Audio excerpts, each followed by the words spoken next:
Olá, estamos em mais um Hablos Podcast, que trata de assuntos de varejo e bastante conteúdo.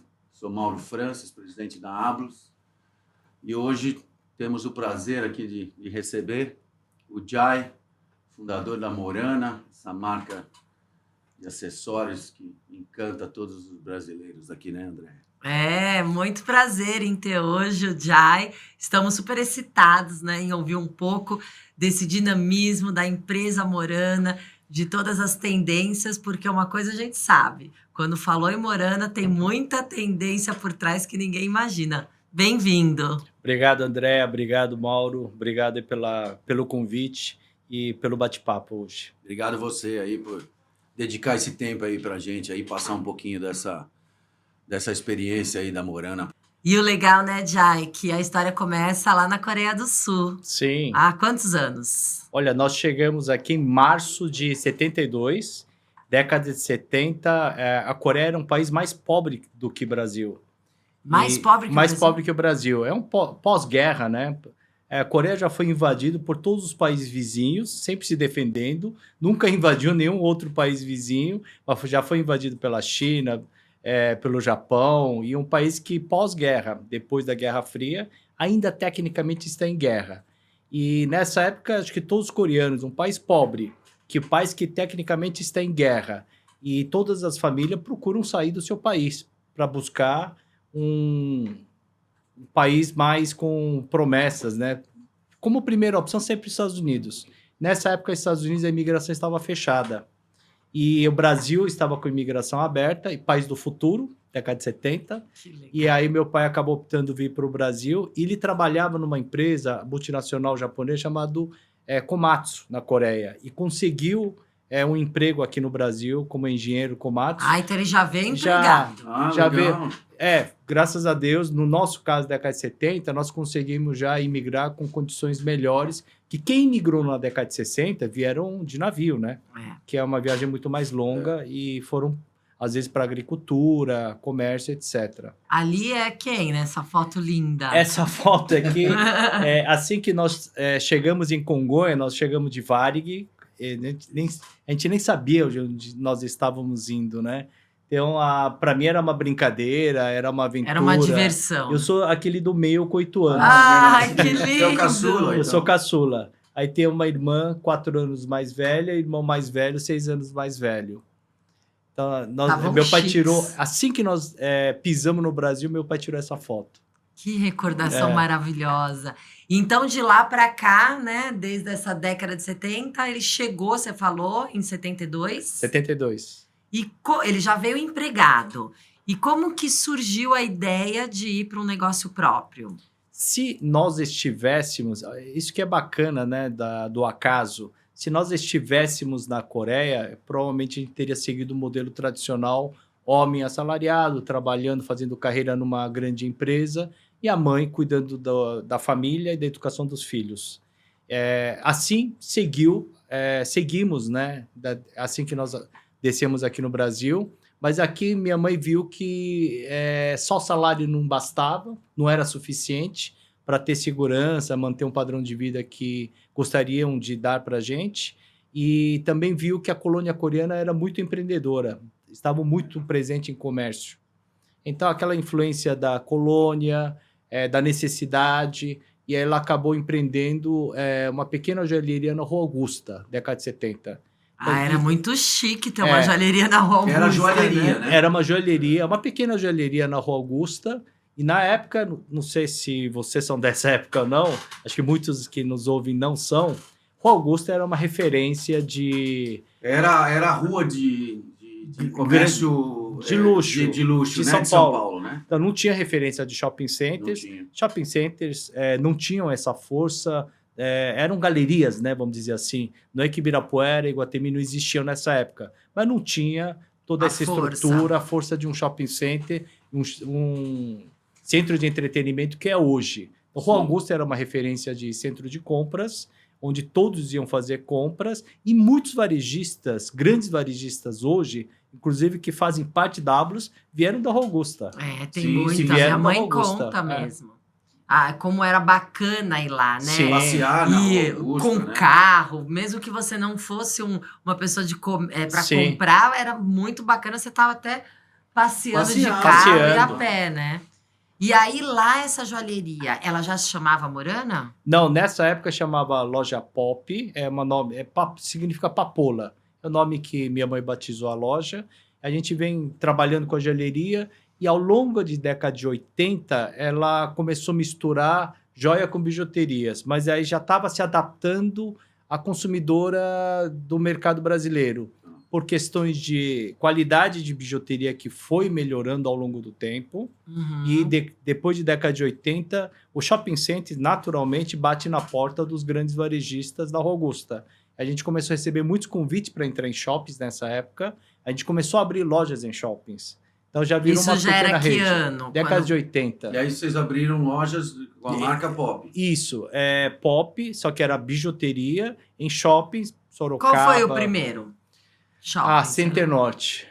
Nós somos lojistas desde que inaugurou o Shopping Center Norte. Center Norte, Ibirapuera. Tivemos nessa época loja. Hoje tem, mas através de franquia. Temos loja no Morumbi, nós tínhamos em BH, Eu Sorocaba. vi, eu tava lendo um pouquinho da marca, até o Aricanduva, né? Aricanduva. Que também era um outro polo, né? Sim. Mas muito bacana em São Paulo. Aí as mulheres da família, que era minha mãe e minha irmã, cuidavam de compras, comprar no atacadista, Uhum. colocar em multimarcas. Elas gerenciavam 7, 8, 10, 12 lojas, mas década de 80, não só década de 80, né? Brasil passamos, né, por séries de pacotes, Sim, sim. crises. Aí elas não são gestoras, né? Então, essas redes de 10, 12 lojas foram diminuindo ao longo da década de 80. Aí acabou se resumindo a 4, 5 lojas que ainda eram interessante manter, Interessante. até pela relevância do shopping, do porte do shopping, que era Center Norte, Morumbi, Ibirapuera, etc. E, paralelamente a essa história de surgimento de uma loja de joia, transformando em bijuteria, evoluindo, depois involuindo, eu lancei a Gingin, década de 90, 92. Ah, foi pro ramo. 92. Eu saí da faculdade, aí eu fiz um trabalho sobre franchising, e eu sou franqueador que não é que eu tinha um modelo de negócio de sucesso, vou franquear para expandir. Eu resolvi trabalhar com franquia, depois eu fui ver o que poderia ser franqueável. Foi um caminho inverso. Foi um caminho ao contrário. Aí me apaixonei pelo sistema de franquia no final da década de 80. Em 91, eu formatei a franquia da Gingin. Em 92, a gente começou a expansão. Então, paralelamente à história da minha família, eu comecei com a Gingin. E também, nessa década de 90, puxando pela memória, tivemos Plano Real, RV, série de planos. E as mulheres da minha casa com a loja de bijuteria não segurando, revendo, ajustando, fechando algumas lojas. É porque como, né, toda, acho que grande empresa, uma empresa começa a crescer, né, tem que ter uma coisa, né, você estava falando, a gestão. Sim. E tem que ter o lado comercial. Pelo que você está falando, elas eram aquele comercial na veia ali, Ponto, né? E quem é comercial na veia é umbigo no balcão, mas precisa dessa força por trás, porque senão também o negócio não para em pé. Né? Essa visão do mercado, acho que todos nós, né, como empreendedores, empresários, tem que entender o foco é mercado e como o mercado está se transformando e você se adaptar essas mudanças, né? E é onde elas não tinham essa capacidade de adaptação. As crises. As crises que a gente passava aí. Quando você fala tudo isso, nós estamos falando de mudança de temperatura e pressão do ambiente. Então, você tem que se adaptar a essas mudanças de temperatura e pressão do ambiente, onde elas não tinham essa capacidade e não foram treinadas para isso. E eu estava indo com a Gingin, também com alimentação, fast food, é um setor bastante difícil, pesado. E 2001, no almoço de família, aqui que faz com esses pontos que sobraram da Pop? Vende o ponto, vira loja de roupa, ou compra uma franquia. Aí aí é um pouco de... Você tem que estar no lugar certo na hora certa, né? Somamos conhecimento técnico de franchising, de varejo e de produto. Mas também estávamos no momento certo, que era uma categoria que é ignorada por todo o setor, Magazine, quem tem rede de loja de roupa, ninguém quer cuidar da categoria bijuteria, que é trabalhosa. Difícil, E também trabalhosa. trabalhosa, mas tem que ter. Uhum. Tem que ter para você Tem atender que ter seu porque público. toda mulher ama, né? É. Quem não ama tá com... Eu acho que também não Pra tinha uma completar o look. qualidade nessa época, né? A bijuteria, eu Então, acho que era qualidade mais, foi subindo ao longo da década de 80. Isso bem era colocado. meio marginalizada a bijuteria, eu Década acho de também, né? 70, as nossas funcionárias de casa usavam a bijuteria Isso. porque não tinha condições, que inclusive pejorativamente chamava de bugiganga.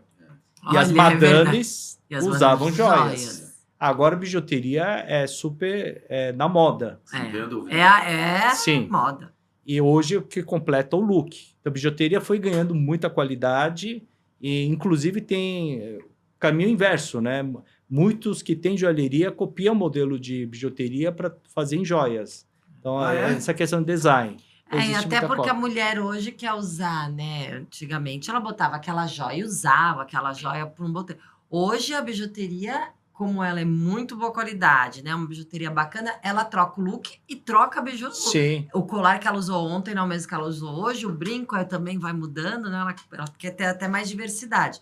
E por isso tem que ter essa qualidade. Então, a gente pegou toda essa onda de transformação do varejo, transformação, crescimento do item bijuteria, não somente no Brasil por questão de segurança, mas o mundo todo acabou, a bijuteria foi ganhando uma relevância. Só que é uma categoria extremamente marginalizada pelo setor. Então a gente viu a oportunidade de criar uma marca, porque as pessoas compravam produto, que era brinco, colar, mas não tinha uma marca de referência, agregada, né? marca agregada.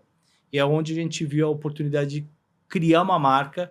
Eu sempre defendo, né, uma influência de um livro que eu li do Al Ries, que é Papa de Brand, de marca, Origem das Marcas. Ele faz muito paralelo natureza com mundo empresarial e de marcas. Você tem que ser primeiro da sua categoria. Então não importa, pode ser uma categoria bijuteria, que não é tão marginalizada, mas eu era primeiro, talvez naquela época, único. Então todos vendiam bijuteria, loja de sapato, loja de roupa, loja de departamento, mas não tinha um que era... Cuidado, né? Um cuidado que olhasse categoria bijuteria como autoridade. Então, acho que é isso que a gente acabou criando. Mas outro fator também que foi importante para a gente, 2002, nessa época, o PT ganhou pela primeira vez as eleições, e então a incerteza era muito maior do que o segundo, terceiro governo do PT. A primeira vez que eles estavam assumindo o governo, aí Era uma incerteza total. Né? Não tinha referência nenhuma. Aí todos falando, né, que ia deixar o país, que ia morar em Miami, em Lisboa, etc.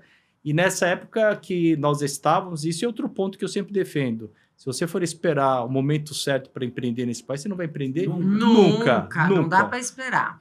Você tem que estar atento a possíveis ameaças, mudança, e preparado para ajustar a vela. Ser empresário no Brasil não é para qualquer um, né? É uma coisa muito difícil. Empreender nesse país aqui. Nós lançamos a Morana em 2002 e o governo PT assumindo em 2003. Janeiro de 2003. Janeiro de 2003. Só que eles vieram com uma política de crédito, que deu um boom no crescimento no país. Então, Morana surfou esse crescimento também. Então, não basta você ser competente, estar no lugar certo, mas você tem que ter sorte também. Mas aí já era Morana? Aí nós já mudamos, lançamos a franquia com o nome Morana. E da onde veio o nome Morana? Nome Morana, a minha esposa chama isso. Pô, fizeram um bom trabalho aqui, hein? Olha que bonito! Na verdade, a minha esposa chama Morana, mas o pai dela, que é de origem coreana, Moran é nome de uma flor. Então, na verdade, em vez de dar o nome Moran, ele chegou no Brasil e viu que mulheres tinham final Maria, Marcela, então ele colocou um A no final. Aí virou Morana. É nome de uma flor em coreano. Que legal! Morana. Aí virou Morana. E tinha sonoridade... acredito em tudo, né? E aí por isso que tem esse símbolo, né? E por isso tem a flor. Tinha um colaborador que fez numerologia, acho que tinha dado 8, eu também acredito em tudo. Aí ele falou, é um número bom, eu também não sei o que significa 8, então vamos com esse nome. Não é ruim, não. INPI tinha aprovado, falei, então vamos embora. E nome a gente constrói. E aí já estava 100% bijuteria, já tinha parado com as joias antes. Não, joia faz tempo. Antes, né? Nem teria condições de escalar como joalheria. E aí vocês abrem essas 4 lojas próprias. Tudo Morana. própria. Na Tudo época não própria. tinha franquias. Isso era tudo década de 80, né? E aí a virada de chave para que você iniciasse a franquia na Morana começa quando? Então, foi 2002. Essa virada. A Morana começou como franquia. Nós lançamos em julho de 2002, trocamos o letreiro da Pop para Morana em junho, julho, e nós já fomos para a feira em 2002 para Mas, lançar a bijuteria Assim, mas Morana. essas lojas do Centenon e tal já eram de vocês. Então, na verdade, o que virou foi Centenon de Ibirapuera, que Tá. estão conosco até hoje. Até São hoje, lo- então. É de vocês. São lojas que nós 40 damos e- treinamento. O quê? Quantos anos, Não, então? 24 anos. 22. 2002 a 24. 22. Ah, 22 é. anos. 22. Então estão conosco como marca Morana. Entendi. Agora, como loja, é 40. 40 e Porque você pouco. falou que entrou no Não, Centenário. Isso, desde o inauguração, desde o início. só teve mudança de virada de bandeira, nome, bandeira. mas bem colocado, é isso mesmo. Como loja, 40 e pouco. É. Como marca, 22. E aí, falando um pouco, né, que você foi para esse mercado, a gente sabe o quanto também a cliente acaba que, por conta de realmente a bijuteria virar uma coisa de moda, ela tem uma exigência por trás disso, né? E como que a Morana hoje trabalha para manter-se com essa competitividade no mercado, mas ao mesmo tempo manter essa qualidade que a Morana tem? Então, isso eu acho que é desafio para qualquer empresário. Em primeiro lugar, é entender quem é seu mercado. Se você fala que atendo todo mundo, você não está atendendo ninguém. Então, primeiro tem que entender quem é seu cliente. Então, na realidade, cliente é Deus, mas meu cliente, não estou ali preparado para atender todos os gostos, todo o público diferente. Então, nós temos claramente as personas, quem é nosso cliente Morana. E não quer dizer que não compre. Um exemplo que eu dou, eu compro roupas da reserva, mas eu não sou público reserva. Mas eu uso reserva, porque às vezes me sinto um bom bem, exemplo. me sinto jovem. Mas isso não quer dizer que eles vão colocar um cara Roupa de pra você. 50, 60 anos Não. na vitrine. É. Então, isso eu acho que tem que deixar muito claro. Então, entender quem é nosso público e ela que realmente vai definir toda a estratégia de abastecimento. E tem muita ciência por trás. Então, quando você vê uma loja Morana, 30, 40 metros quadrados, com bijuteria pendurada, essa é a ponta do iceberg. 80% está submerso, tem muita gente de exata debaixo Eu imagino. dessa linha d'água. Tem muitos programadores, tem muitos engenheiros. Nós sabemos exatamente o que cada loja precisa em termos de categoria, preço e estilo. Então, franqueado, Nossa, que bacana. é muita ciência, André. Muita ciência. A gente sabe exatamente o que ele precisa ter, nem de mais nem de menos. De mais, eu comprometo o capital de giro dele, que é o perfil do franqueado brasileiro não tem um dinheiro sobrando. Não tem. E não tem como captar esse recurso com taxas proibitivas.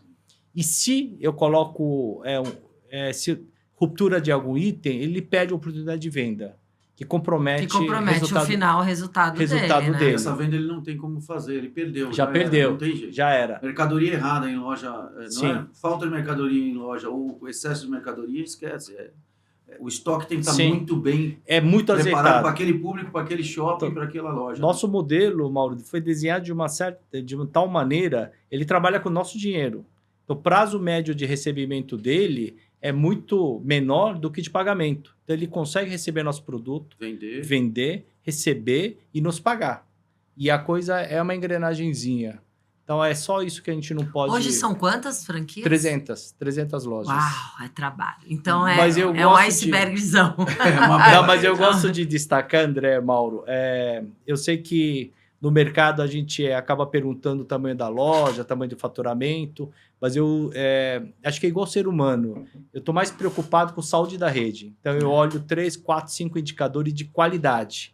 Então, quando eu olho esses indicadores de qualidade, o que vai me dar consistência e sustentabilidade do meu modelo de negócio. Então, nós temos indicadores de percentual de repasse, que a gente compara com o nosso mercado, quantos % da nossa rede quer repassar, ou de fechamento, ou de inadimplência, ou quantos me pagam à vista porque tem um benefício de desconto.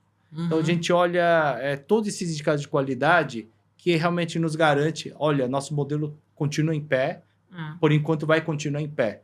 Então, esses indicadores que estão mais preocupados do que... Eu não tenho preocupação de abrir 50 lojas, 100 lojas E Não, a expansão gente- é consequência. Isso no comércio, né? A pessoa que veio aqui no primeiro episódio da Ablus, que foi minha mãe, né? A Uhum. Aurea da Gregor, até ela fala: a primeira coisa que a gente tem que ter é isso, né? Humildade e simplicidade. Não Sim. importa. Você pode chegar a ter 100 lojas, mas se você precisar reduzir para 50, não tem problema nenhum. Perfeito. Porque o certo é exatamente o que você falou, o que para em pé, né? A gente pelo menos brinca, né? É puxar a flecha lá para depois soltar Perfeito. com tudo. Então, eu acho que isso é um exemplo muito bom, até para quem está assistindo a gente aqui, né? Sim. Que pensa em empreender também, porque na verdade esse podcast a gente faz para todo mundo, mas a gente fala assim, não é só para lojista, é para quem está vendo e pensa em empreender, porque é uma rede como a sua. Que nem você colocou que você se apaixonou pelo franchising. Eu também trabalho com franchise há muitos anos, né? E o franchise é justamente isso. É uma pessoa que abre uma loja sua, ele está abrindo uma loja por causa desse iceberg todo que você tem Claro. que fornecer. Porque se ele poderia, né, empreender com marca que ele registraria no IPI. Mas isso tudo, são 22 anos só de Morana e mais de 40 no segmento, é que dá essa certeza, essa credibilidade, essa segurança Sim. para que ele empreenda, né? E esse detalhe, esse carinho que vocês colocam isso, e agora eu vou perguntar para você de produto, seu produto tem uma qualidade muito boa.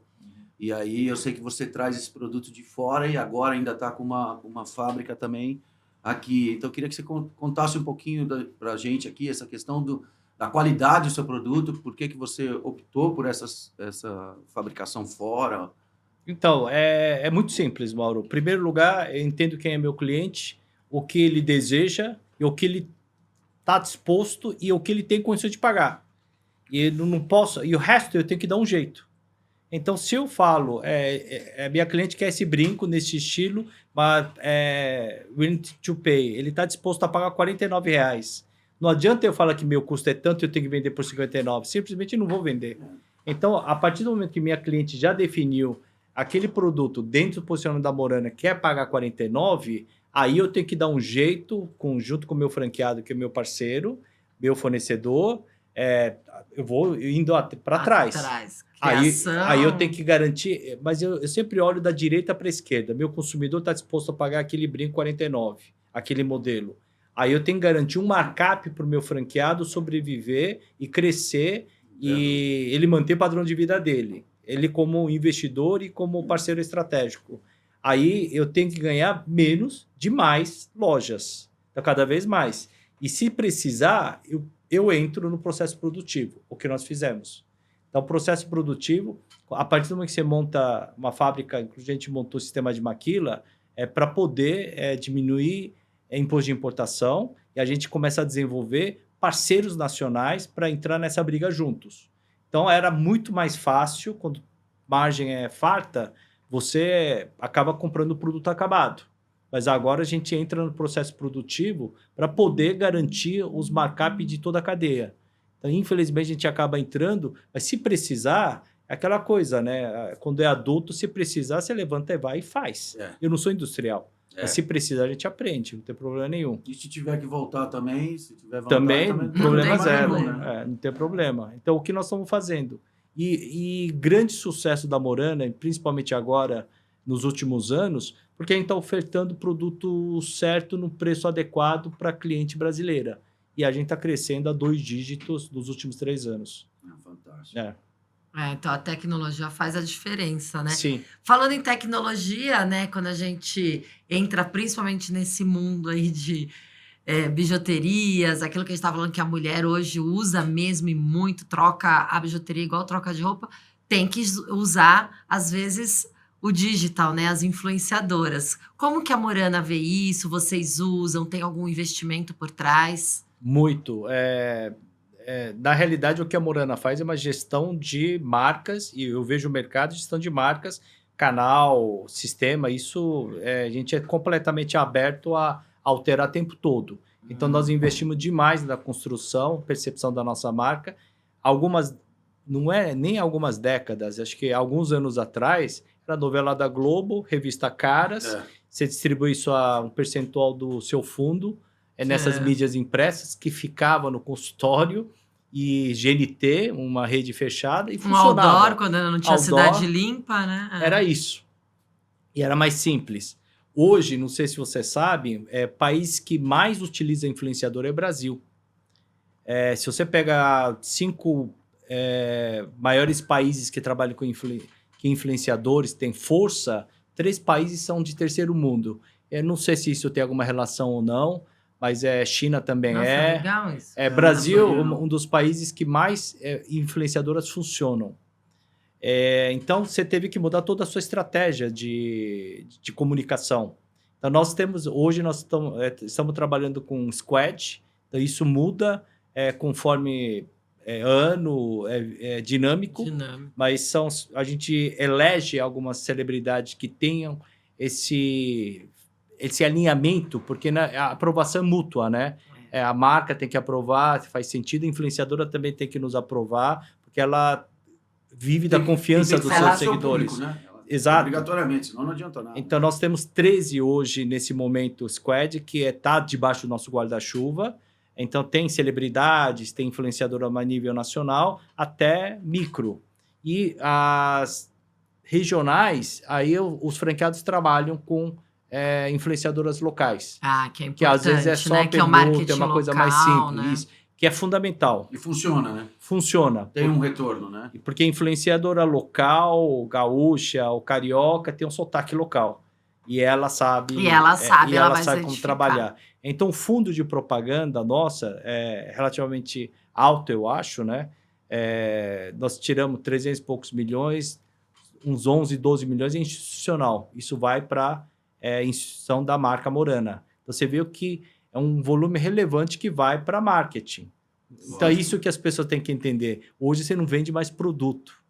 Então, o valor agregado vem desde... Tem um lifestyle por trás. Tudo isso, né? Embalagem, a marca... A roupa que ela está usando para combinar com a bijuteria. Não, e às vezes, você sabe que outro Tudo. dia até... Eu chamei ele, que a gente vê assim, até... Que ele falou, vou falar um micro do micro, um regional, da onde ele mora, porque minha família Sim. mora na mesma região. Umas amigas das minhas sobrinhas, que têm 20 e poucos anos, foram fazer umas fotos para essa região onde a gente mora. E aí me mandaram, você não conhece o Jai da Morana? Olha o que eu tô fazendo. Aí, informalmente, elas me mandaram uma foto, super felizes que estavam fazendo aquilo. Então, assim, só que estavam ali num grupinho da região do bairro que influencia automaticamente. Você tá usando? Você tá fazendo foto? Lógico. E é assim, né? Existe um macro, mas esse micro a gente vê que funciona mesmo, né? Porque no fim do Até pra dia, franqueada lá do bairro, né? Que vai fazer fim toda a do diferença. se você for brigar na esfera produto, sempre vai ter alguém vendendo uma moeda mais barata que você. Sempre vai ter. E você não consegue concorrer nessa esfera. Então, quem investir energia somente no produto é briga de preço. E não tem fim, você vai perder. Não tem fim, né? Não tem fim. Então, você tem que realmente se criar um propósito, uma identidade da marca e atender e se conectar com o seu público e ser fiel e de uma maneira genuína, né? Então, isso eu acho que é o trabalho. O lifestyle Sim. tá muito tão quanto, né, o lifestyle presente, como a qualidade e o jeito do seu produto. Sim. Né? Não sei se vocês têm isso lá, deve ter. A frequência que a mesma consumidora compra, vocês têm Sim. isso? O retorno, eu creio isso que vocês devem ter uma fidelidade disso. Tem vários grupos, né? Quem é mais heavy user vem 2, 3 vezes no mês, mas tem público que vem uma vez cada 6 meses. Aí o pessoal do marketing sabe melhor. Não sei te precisar em termos percentuais. É um público fiel. Sim. Ali, né? Mas aí, nossos concorrentes, novamente, de uma maneira mais ampla, não é só bijuteria, é presente como um todo. Então, a gente concorre. Nosso produto é presenteável. É presenteável. Então, quando eu sempre brinco com alguns amigos de rede, se o faturamento de Natal for mais de 20% do faturamento anual, você já virou marca. Que é uma época que você dá presente e você quer dar uma marca. Então, quando você não tem marca, é 12, 13, aumenta a venda porque o fluxo de pessoas no shopping aumentou. Mas não faz o impacto do Mas presente. não faz igual o presente. Então, quando você 20%, 22%, 25% do seu faturamento anual é Natal, você virou presente. Aí Copenhague é meu concorrente, Boticário é meu concorrente. Todo mundo. Gregory é meu concorrente. É todo mundo. Todo mundo vira concorrente, né? Aí tem o produto presenteável. Aí você tem que entender quem é esse público que vai comprar presente no final do ano e você deixar os combos, né? Aí você aprende com fast food, McDonald's, já deixa tudo montado. Acho que é isso que a gente é bom. A gente entende o momento de cada cliente, o que ele precisa, entrega. Então, varejo é simples. Entende quem é, entrega o que ele precisa, tá tudo certo. É tranquilo, tranquilo. E vocês começaram, então, né? Como você contou aqui, é uma empresa familiar. Pode-se Sim. dizer que até hoje a Morana continua sendo essa empresa familiar ou você abriu isso mais, diga assim, com gestores? O Sim. que você acha, na sua opinião? Não, Como boa que a gente pergunta, pode André. falar? Brasil, ainda que é um país que você não consegue buscar um financiamento a juros mais decentes, é natural ser uma empresa familiar, juntar as forças para poder investir juntos, trabalhar juntos, mas funciona por um tempo. Então, empresa familiar, eu acho que é um desafio de muitas empresas brasileiras. Então, hoje a gente conseguiu profissionalizar. E eu posso garantir que funciona muito melhor hoje, que está profissionalizado, do que nós fazíamos no passado. Em primeiro lugar, nós não teríamos competência para fazer o que a Morana faz se nós estivermos à frente do negócio. É uma outra galera, outra cabeça, outra visão. Entrega resultados que, honestamente, eu não conseguiria entregar nesse mundo novo. Então, essa decisão de profissionalização vem desde 5, 7 anos atrás, e hoje tem uma galera trabalha, por isso que eu estou aqui também. Então, eu acabo assumindo um papel um pouco mais institucional e estratégico. Então, continuo contribuindo. É o que eu brinco às vezes com meu irmão, que às vezes tem dificuldade de desapego. A gente não é mais jogador de futebol que tem que correr 90 minutos no campo. A gente não é mais Hendrick, a gente não é mais Messi, mas a gente pode virar técnico ou, no último caso, última instância, dono do clube. A gente vai continuar contribuindo de alguma forma. Mas sai do campo que a gente atrapalha. Então, o que você falou agora é impressionante. Essa transição da empresa familiar, que é o que gera, que não tem essa transição, ela vai quebrar. Ela vai ter um problema, porque... Super. E aí começa com 2 ou 3, depois viram 8, 9, depois viram 20, né? A hora que você tem a terceira geração. Eu participei de uma palestra de esqueci o nome do escritor americano, ele fala sobre empresas familiares, por que eles quebram. Em primeiro lugar, o seu avô, primeira geração, criou um modelo de negócio que não é mais aderente ao momento atual. Não existe mais. Um exemplo, às vezes o seu avô ganhou dinheiro com ferrovia, só que hoje não faz mais sentido ferrovia. Só que nessa época, quando eles ganharam muito dinheiro, eram 6, 7 pessoas da família, tinham um padrão relativamente médio e eram poucas pessoas. Depois de 2, 3 gerações, 5 pessoas já viraram 500. Só que estão outro padrão. Uma casa de campo, estação de esqui, jatinho. Então, além de família ter crescido no outro padrão, o modelo do negócio já está em declínio. E essa geração são agregados, né? Não consegue mais reagir. E aí não quebra. Tem interesse no negócio, né? Sim. E estão ali por obrigação. Estatisticamente não dura 3 gerações. Não dura 3 gerações. Estatisticamente. A probabilidade é baixíssima, dura 3 gerações. Ou é vendida antes. Sim. E eu tô adorando a profissionalização porque no fim do dia não tem emoção, né? Então quando o negócio é teu, o filho é teu, você toma as dores, né?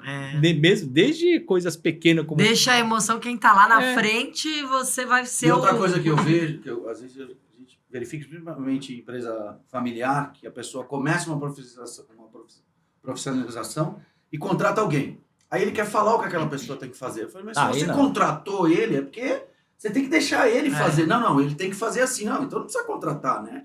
Então, assim, fica uma coisa... E é acho difícil. que é um pouquinho o que aconteceu com a Vivara agora, né? E tem isso. Tem que tomar um certo cuidado, porque é importante. Mas falando nisso, né? A gente sabe, né? Mas aqui a gente vê a Morana, a loja modelo, né? né? Modelo novo. E a gente sabe aqui, mas quem está assistindo o podcast da Ablus, não sei se todos sabem, mas o Jai está à frente não só, né, da Morana, mas como também no ramo de alimentação, de hospedagem. E aí a gente queria que você falasse para quem está empreendendo, uma vez que você é um empresário a gente deu para ver aqui de cara, com visões em diversos mercados, né? Algum recado importante para quem quer empreender e está vendo aqui? Eu acho que o desafio está na execução, Andréa. Porque projetos tem muitas oportunidades. Aliás, se você quiser ver, acabei de voltar da Ásia, você sabe disso. Se você quiser viajar no tempo, olhar, trazer as oportunidades. Se você viajar, você vai ter 1000 ideias. O problema não é o quê, mas como você executa. Então, a gestão, isso dá trabalho, isso demanda disciplina e foco.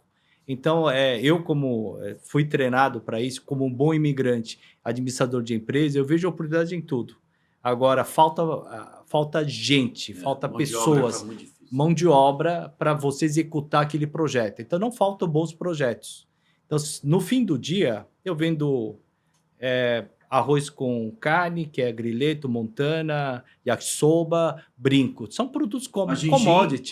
Continua. O grupo da Alipar são quantas marcas?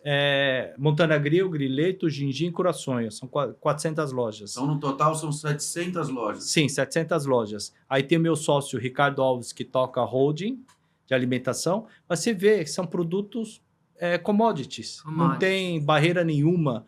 Qualquer um pode entrar nesse setor. Mas a forma como você conduz isso, como você gere, como você lidera, acho que é onde faz a diferença. Sim. Então, para mim, as pessoas perguntam, mas você vai de setor de alimentação, serviço, moda? Para mim é muito simples, na realidade. Para cada pilar conhecimento técnico, tem pessoas especialistas. Então, você vai visitar... Aliás, você deve uma visita lá um dia, né?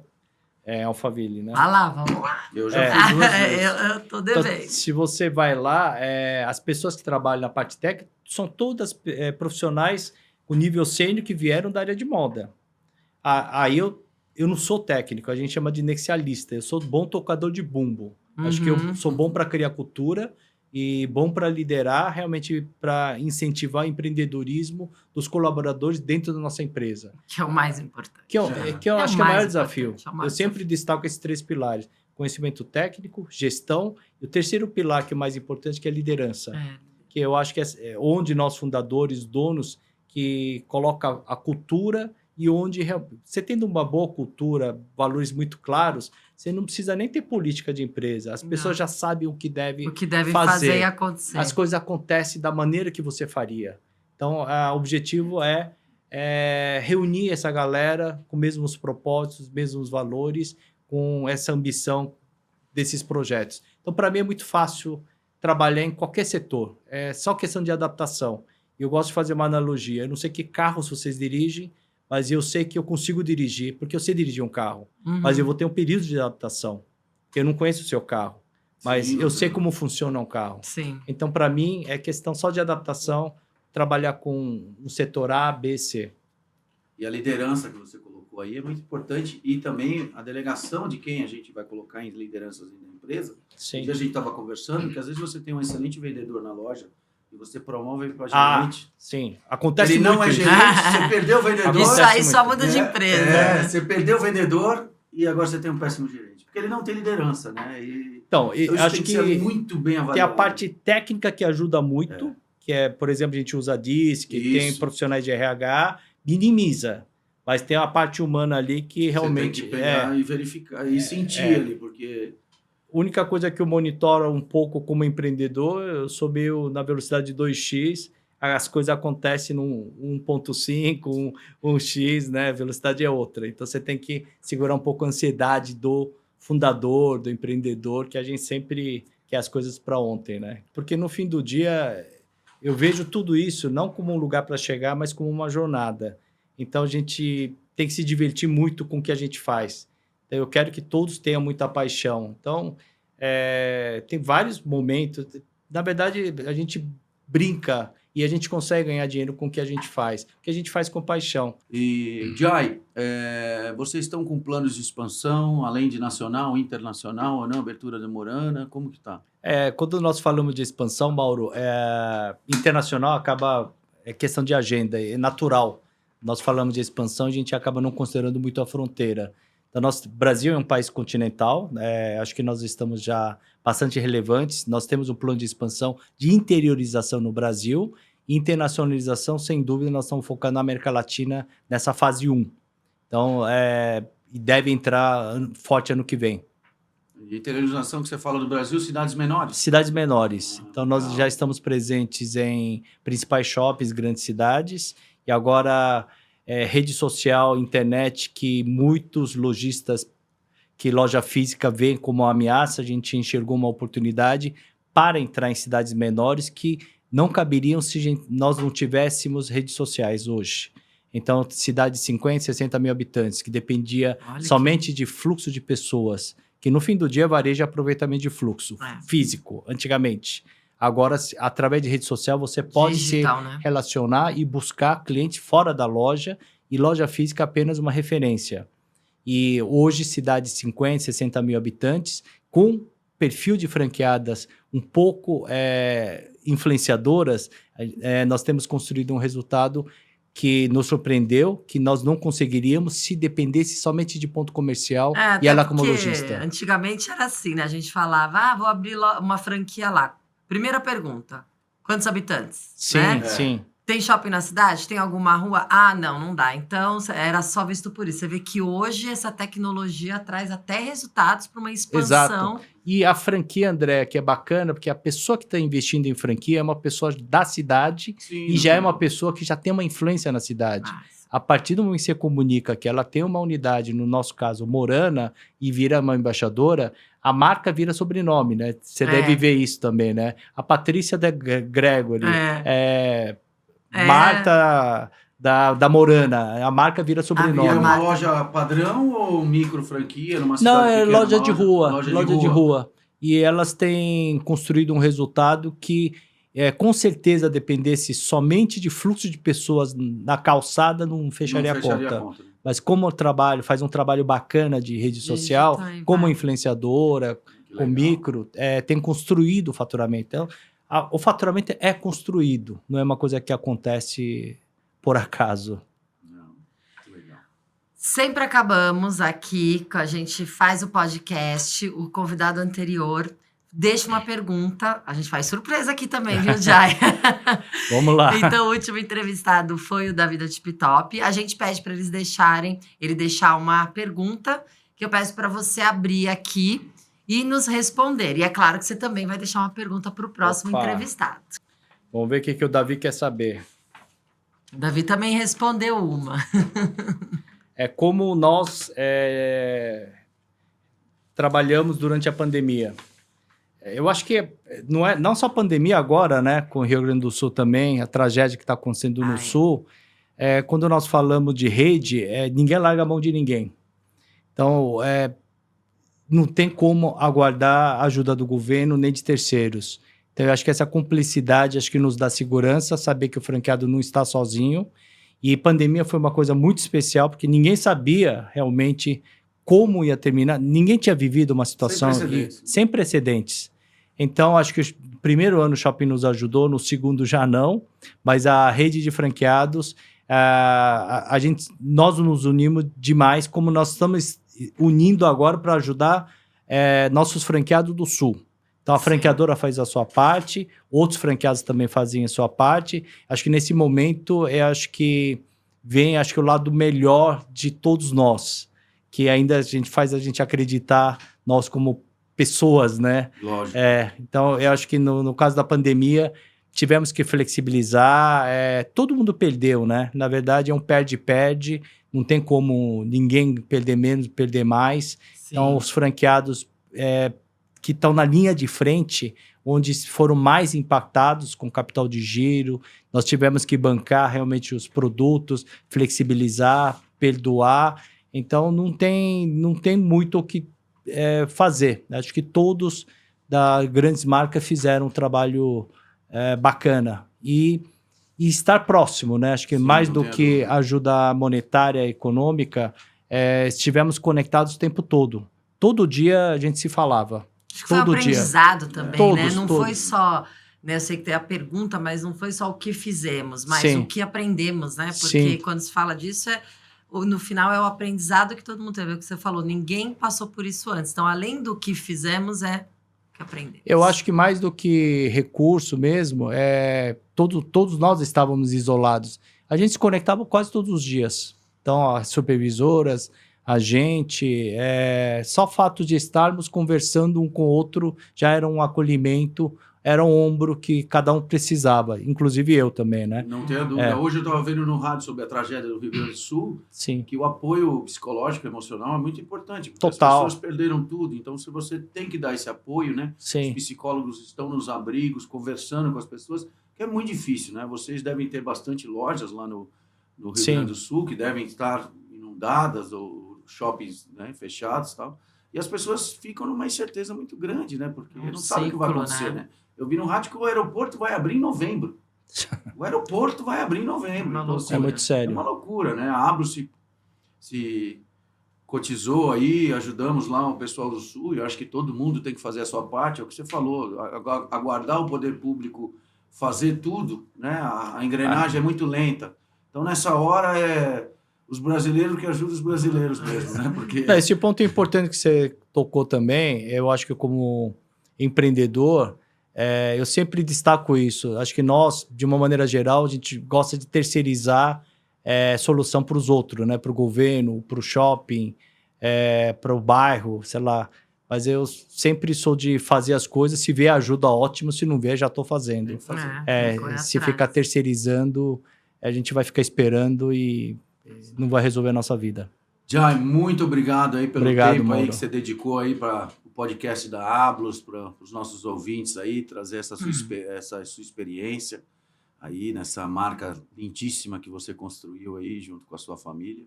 E parabéns, mais sucesso ainda. Muito obrigado aí pela Obrigado, presença. Andréia. Ai, Obrigado, Mauro, pelo obrigada. convite. Papo delicioso. E assim concluímos mais um episódio aqui do Ablos Podcast, com a presença ilustre do Jai. Muito obrigado, Jai. Compartilhar aí a sua experiência, essa marca linda aí que você criou junto com a sua família e essa vivacidade que você tem aí para cuidar do seu produto, do seu consumidor. Tá?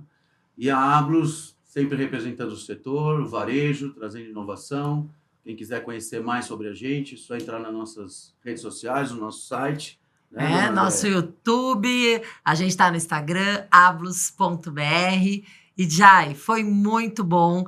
Eu brinco que esses podcasts aqui para mim tá sendo uma segunda faculdade, porque cada vez que eu tenho a oportunidade de entrevistar pessoas que já passaram aqui e hoje mais a sua, eu vou guardando um pouquinho de uma construção empresarial, de amor e de paixão maravilhosa. Sou sua fã, você sabe disso, e parabéns. Obrigada pela presença.